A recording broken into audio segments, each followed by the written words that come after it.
já perdi a esperança de poder trabalhar.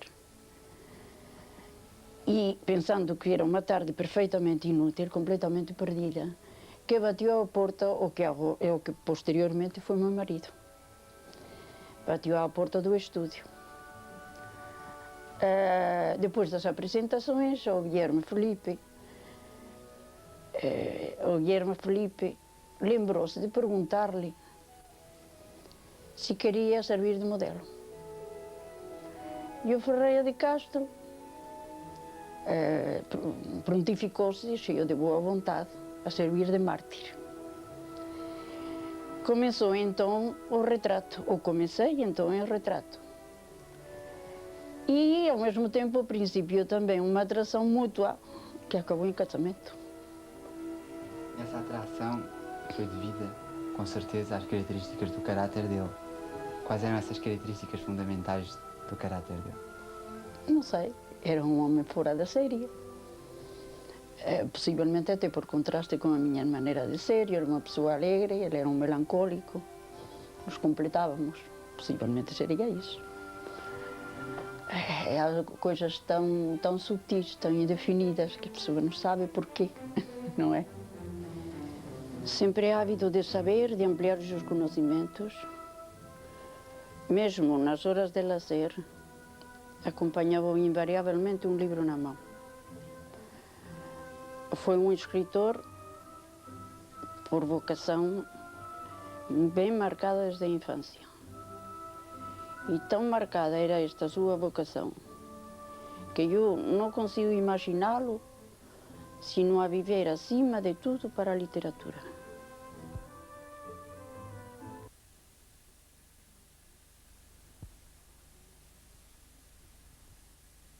Aquilino Ribeiro, um escritor, um político, um homem notável. Connosco hoje, uma pessoa que o conheceu de perto e também é bem conhecida dos espectadores, o seu filho, o engenheiro Aquilino Ribeiro Machado.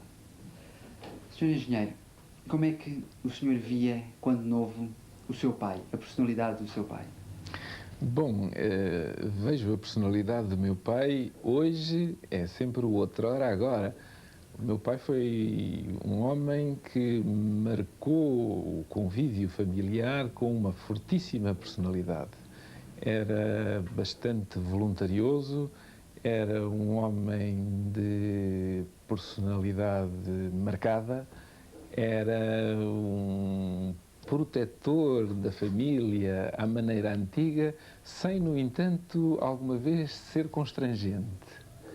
E isso traduzia-se numa camaradagem a partir de dada altura, quando comecei a alvorecer para o mundo com olhos de conhecimento mais aberto, em que ele me acompanhava por essa cidade fora e me levava aos cenáculos que frequentava, como se eu tivesse a idade dele.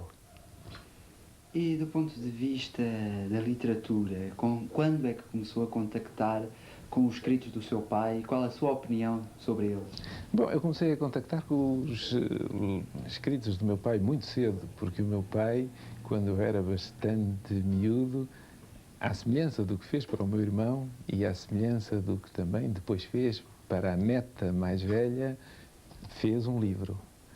Era a Arca de Noé, terceira classe, historiazinhas infantis que me contava e que depois reduziu a livro. Essa foi a minha primeira experiência de Aquilino Ribeiro. E fui começando a ler Aquilino Ribeiro ao longo dos meus primeiros anos de liceu. O Aquilino Ribeiro, para mim, era uma espécie de outra janela aberta para o mundo, que não era mais também do que a continuidade da educação e do ambiente que em casa tinha. Mas há quem diga que a leitura do Aquilino Ribeiro é uma leitura difícil. Era essa a sua opinião? Sentia dificuldades quando jovem em perceber perfeitamente tudo aquilo que o Aquilino pretendia comunicar? Olha, que eu nunca senti essa dificuldade e foi também uma das razões que me levaram desde cedo perguntar-me se algumas das críticas que lhe faziam nesse plano eram justas. Bem, sei que no convívio familiar e no tipo de linguagem utilizado há muito de afim com aquilo que o autor também usa quando escreve. Mas, efetivamente, nunca senti dificuldade, nunca senti grande dúvida na interpretação das coisas que o meu pai fazia. Não. E agora uma pergunta algo indiscreta. Além de filho do Aquilino Ribeiro, o senhor é também neto, por via materna, do Bernardino Machado. Eu gostava de saber se é difícil ser neto e ser filho de uma pessoa célebre, se põe problemas no desenvolvimento da vida de cada um. Bom, o facto de ter sido neto do Bernardino Machado e filho do Aquilino Ribeiro, porventura, em algumas coisas, foi incómodo nos tempos em que nem um nem outro eram personas gratas do fascismo.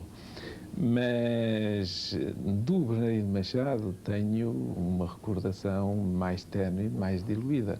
Lembro-me de o meu avô ter regressado do exílio por volta de 1940 e eu o ter ido acompanhar numa viagem a pé que fez de casa onde tinha ficado alojado até ao Hospital Militar da Estrela, coisa de 1 quilómetro e pouco na altura. E ficar extremamente surpreendido com o grande número de pessoas que na rua o cumprimentavam e da forma cordial e efusiva com que ele respondia a esses cumprimentos. Chaplada.